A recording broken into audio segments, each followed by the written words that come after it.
Salut, c'est Kyung, bienvenue sur la chaîne de HitArt. Alors aujourd'hui, on va voir ensemble un outil qui va te permettre de créer des formes complètement imaginaires, comme par exemple dans l'art abstrait de Kandinsky, jusqu'aux personnages de Disney. Et en plus, qui sont naturellement parfaites. Et bien, si tu avais cet outil, tu pourrais créer des œuvres qui, à la fois, vont te satisfaire, et en plus, qui font satisfaire ton public. Parce qu'en fait, cet outil, elle s'inspire de la beauté brute de la nature, et c'est en fait le nombre d'or. Et donc, dans cette vidéo, on va voir en premier où est-ce qu'on peut retrouver ce nombre dans l'art, puis comment l'utiliser dans tes propres créations pour en faire des chefs-d'œuvre. Donc c'est parti, on va voir en premier où est-ce qu'on peut retrouver ce nombre d'or. En fait, c'est les mathématiciens grecs qui ont trouvé ce rapport de proportion. Je fais pas une histoire de comment ils ont trouvé ce chiffre, mais voilà, où est-ce qu'on peut retrouver dans l'art.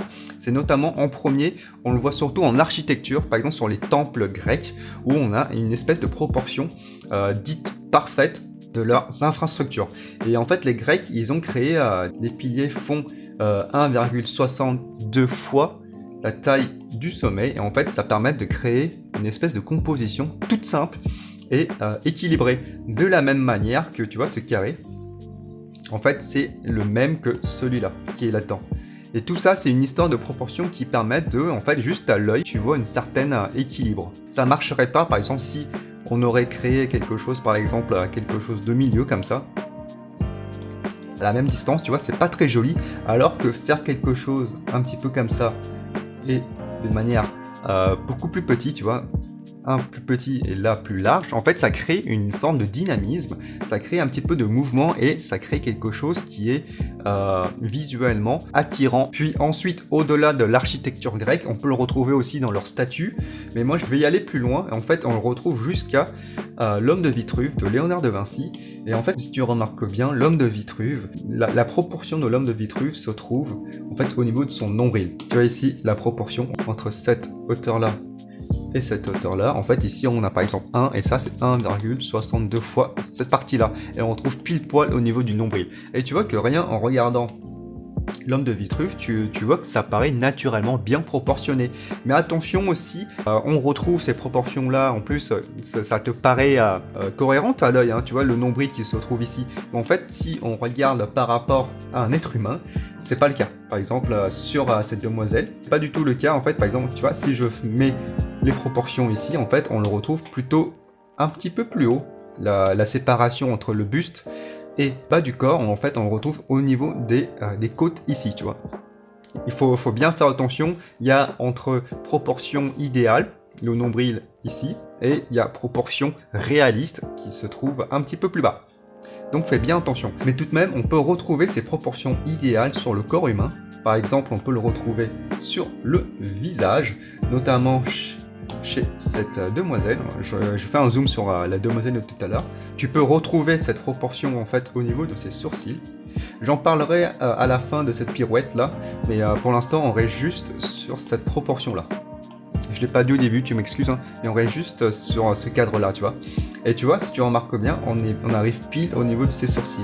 Encore plus loin, on peut retrouver aussi la même chose en fait entre les sourcils et de sa bouche.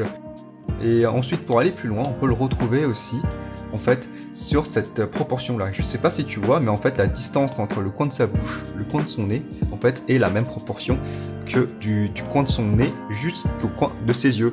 En fait, cette proportion, elle est super utilisée par les grands artistes. En fait, souvent, si tu vois dans les dessins de construction, on voit souvent ce rapport-là, mesuré avec ce rapport-là. En fait, c'est extrêmement important de savoir ça. C'est vraiment une ligne droite, ça te permet de bien construire le visage et ça te donne des points de repère. Je t'invite à t'abonner à cette chaîne parce que j'en parlerai peut-être dans 2 semaines, peut-être. Les points de repère qu'on peut retrouver sur le visage, il en existe plein. Et donc voilà, je t'en dis pas plus. Abonne-toi à cette chaîne si tu veux pas louper la prochaine vidéo. Tu vois, il y a plein de proportions. Il y a encore sur le profil aussi, on peut retrouver de rapports avec les nombres d'or. Du coup, pour en revenir à Léonard de Vinci, il a appliqué cette théorie partout sur la Joconde. Alors déjà, on va analyser d'une manière globale.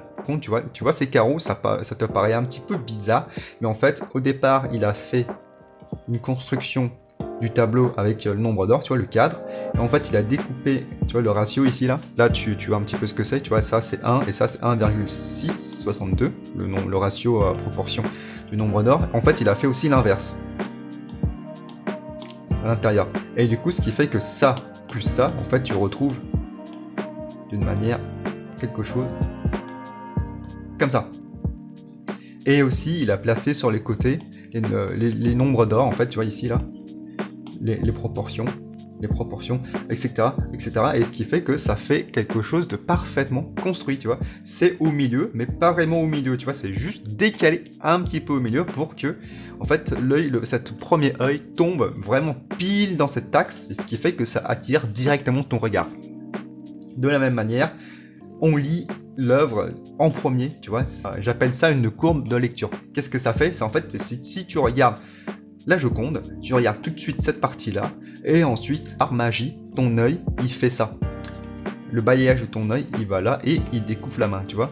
Premier, deuxième. Et en fait, ça crée du rythme, et ça crée une forme de mouvement dans un tableau figé, et c'est ça qui est plutôt pas mal, bien réfléchi de la part de Léonard de Vinci. Et ensuite, de la même façon ici, tu vois, on a vraiment ici le rapport de proportion du nombre d'or. Et si tu n'as pas remarqué, en fait, ici c'est 1,62.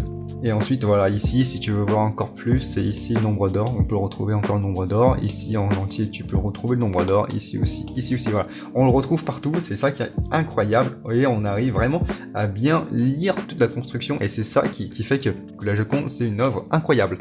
Ensuite, la Joconde, on le retrouve aussi chez les Japonais, tu vois, d'une manière complètement à l'opposé de l'océan. Mais je t'invite à mettre pause cette vidéo et regarder où est-ce que tu peux trouver le nombre d'or. En termes de proportion, tu peux pratiquement retrouver la même chose, tu vois. On pourrait presque dire, ça c'est pas très exact, mais tu vois, la vague, elle est pas au milieu du tableau, tu vois. Enfin, cette partie de la vague, elle est pas au milieu du tableau, elle est juste un petit peu à gauche. Et ce qui fait que on a un rythme. Et on a une partie qui est dans les tierces, et c'est déjà bien composé, ce qui fait qu'on a un motif intéressant. Ensuite, la vague, elle est parfaitement bien maîtrisée. C'est au niveau de la courbe, on a une courbe qui est bien réfléchie avec le nombre d'or, tu vois, qui a une dynamique qui part de ce centre-là, tu vois. Tout de suite, quand tu regardes le tableau, je sais pas si tu as vu tout à l'heure, ton œil, il est tout de suite attiré par cette zone-là, et ensuite tu vois le premier bateau qui coule, ensuite le deuxième, et ensuite tu vois le deuxième. Tu vois, ça te fait un rythme, et ça te fait naviguer dans la toile, et c'est ça que je trouve incroyable. Et en plus, en termes de proportion, on a, j'efface tout, on a une certaine équilibre entre cette zone-là, et en plus avec cette zone-là, et ça marche parfaitement, tu vois. Et pas que aussi, comme je t'ai montré au début, autour de Kandinsky aussi. Kandinsky, c'est un petit peu plus subtil parce que lui, en fait, il a rentré plein de théories dans ses tableaux. En fait, c'est théorie sur théorie. Mais si tu remarques bien, on a déjà un équilibre entre teintes sombres et les teintes claires à ce niveau-là. Et tu vois déjà pratiquement une certaine équilibre de composition. La gauche qui est plutôt petit, mais très lumineux, la droite qui est un petit peu plus large et très sombre. Ce qui fait, c'est qu'on a quelque chose qui ressort et quelque chose qui referme. En termes d'espace, ça s'équilibre parfaitement. Et ensuite, quand on met le nombre d'or, tu vois, on a un parfait équilibre entre la gauche et la droite. Et en plus, notre œil, au départ, ton œil, normalement, il est attiré tout de suite dans cette zone. Et ensuite, il navigue, il découvre le premier cercle, il découvre les premières formes géométriques et symboliques de Kandinsky. Tu vois, ça raconte une histoire à lui tout seul, tu vois. C'est limite une BD dans un tableau. Tu vois, tu crées une histoire et tu suis l'histoire de cette façon-là. Je t'invite à découvrir un petit peu les œuvres de Kandinsky, sont super. Et puis voilà, tu vois, dans l'abstrait, on fait pas abstrait pour faire de l'abstrait, en fait on fait l'abstrait pour raconter et simplifier une histoire et tout raconter une symbolique, et le nombre d'or y permettent de le faire. Et donc ensuite, pour aller plus loin, le nombre d'or, je l'utilise aussi dans mon travail, notamment dans cette couverture. D'ailleurs, tu peux recevoir cet outil, ce livre en e-book. C'est un outil en fait qui te permet de dessiner le portrait plus facilement. Je t'explique tout dans le PDF que tu reçois. Normalement, le lien, il est en description. Tu as juste à cliquer sur le lien qui va t'emmener sur le site internet de HitArt. Et ensuite, tu rentres ton email, tu recevras cet ebook gratuit, hein, et ça t'aura tous les outils pour dessiner le portrait plus facilement. Donc j'en étais à, voilà, moi aussi j'utilise le nombre d'or dans mes compositions. Alors comment? En fait comme ça, tout simplement, tu vois, en termes de composition, j'ai utilisé la partie pour mettre le titre dans la première proportion du nombre d'or. Je le redessine ici, dans la partie haute, tu vois, dans la petite partie, et ensuite la base où il y a l'illustration qui est ici, tu vois, ça crée un équilibre. Et ça crée pas quelque chose de bête et méchant, tu vois, je l'ai pas mis au milieu. De la même manière, le téléphone ici, tu vois, si tu remarques bien, il se trouve à la même taille que cette partie-là. Et ce qui fait que, en fait, en termes de taille, on a un équilibre entre cette zone-là et cette zone-là. Ce qui fait que ça ne dérange pas le regard et ça paraît plutôt bien composé. Ensuite, on va aller plus loin encore, voilà, pour en revenir à Mickey. Tu as remarqué, base de son corps fait 1,62 la taille de sa tête, tu vois. Ça n'a pas fait été au hasard. Et tu vois qu'on a un équilibre entre sa tête et la partie de son corps. Et si tu peux remarquer dans tous les autres personnages de cartoon, on retrouve pratiquement les mêmes proportions.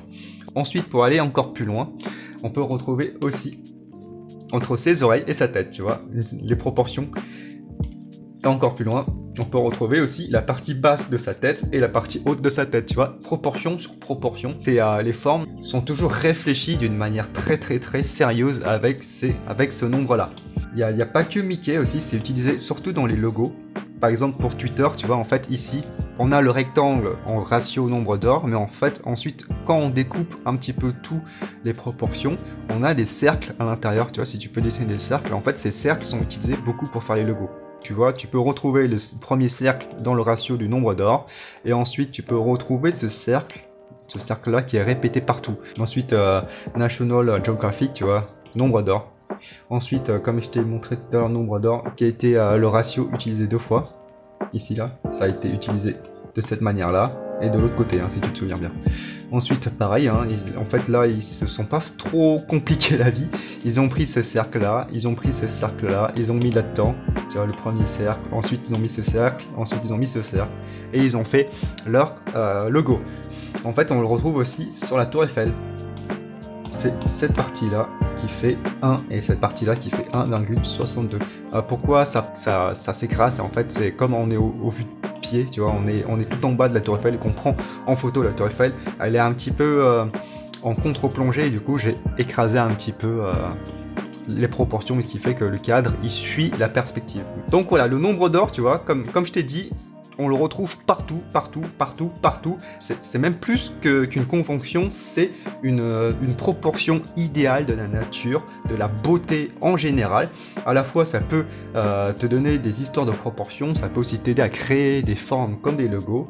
Et de la même manière, ça peut aussi créer de la composition, des rythmes dynamiques pour tes œuvres. C'est que je te recommande d'utiliser le plus possible. Malheureusement, on peut l'utiliser aussi pour de mauvaises choses, notamment pour, même si c'est pas très beau, mais tu vois, c'est extrêmement important pour que tu utilises les nombres d'or, parce que il y a des gens qui l'utilisent aussi pour faire des choses beaux, mais qui sont plutôt scandaleuses, et forcément, utiliser un truc beau pour faire quelque chose de scandaleux, ça marche pas trop non plus. Alors, tu vois où je veux en venir, tu vois, ce sapin, il a été fait avec le nombre d'or aussi, hein. Tu vois, si tu retrouves les proportions entre cette partie-là, la partie basse et la partie haute, on peut retrouver le nombre d'or, et même cette partie-là, tu vois, tu peux retrouver le nombre d'or. Tu vois, tous les artistes l'utilisent, donc toi aussi, tu dois l'utiliser, et pour en faire des jolies choses. Maintenant, voilà, tu as vu que le nombre d'or, on peut l'utiliser partout, à la fois dans le dessin jusqu'aux œuvres les plus jolies et aussi les plus scandaleuses. Je vais te donner un outil avec un élastique, on va s'en servir pour pour utiliser le nombre d'or, parce que c'est pas trop possible hein, d'utiliser ce cadre. Enfin, tu vas pas à chaque fois utiliser ta calculatrice pour faire des mesures. Moi, je vais te proposer une solution facile, c'est utiliser un élastique. Qu'est-ce qu'on va faire? C'est en fait, tu vas juste prendre un cutter ici, tu vas couper l'élastique comme ça, hop, et en fait tu vas juste reprendre les proportions, tu vas juste reporter ici, là tu mets ton élastique là, hop, fais-le un peu petit parce qu'on va le tirer, voilà, ici, tu vas marquer ici, voilà, Et en fait, ça te permet justement de retrouver, normalement, si tu vois, si tu vois bien, je sais pas si tu vois, j'espère que tu vois, mais en fait, tu vois, sur l'élastique, tu vois, ça, c'est l'élastique. Tu rapportes le nombre d'or avec un stylo sur l'élastique, ici et ici, tu vois. Tu retrouves ça. Et en fait, à chaque fois, tu vas utiliser, selon les formes que tu dessines, en fait, tu vas étirer l'élastique, et ce qui fait qu'en l'étirant l'élastique, tu vas garder les mêmes proportions. Attention, c'est un petit peu foireux, ça marche pas tout le temps, parce que, en fait, il y a une erreur, en fait, parce que plus tu étires un élastique, plus ce trait-là, il devient gros. Et ce qui fait que voilà, il y a une petite marge d'erreur, mais c'est largement suffisant. Tu vois, par exemple, si j'étire l'élastique ici, on a parfaitement les proportions idéales. On retrouve de la même manière ici. Je me mets un petit peu grand et je tire l'élastique. Ici, c'est le point le plus haut du carré. Et ça, c'est le point le plus bas. Et en fait, je l'étire.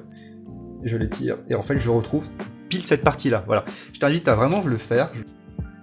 Voilà, j'espère que ça t'aura aidé cette vidéo-là. C'est à toi maintenant de l'utiliser dans tes propres créations. Tu vas voir, c'est magique parce que souvent, on a tendance à avoir trop de doutes en soi. Et ce qui fait que ça va pouvoir t'éliminer un grand nombre de doutes. Et il faut surtout l'utiliser tout le temps. Donc voilà, j'espère que ça t'aura aidé. N'hésite pas à mettre un petit like et si tu as des questions, de mettre un petit commentaire. Moi, je te dis à la prochaine. N'oublie pas de t'abonner et aussi de récupérer ce document dans ta boîte mail. Il est téléchargeable. Je te dis salut!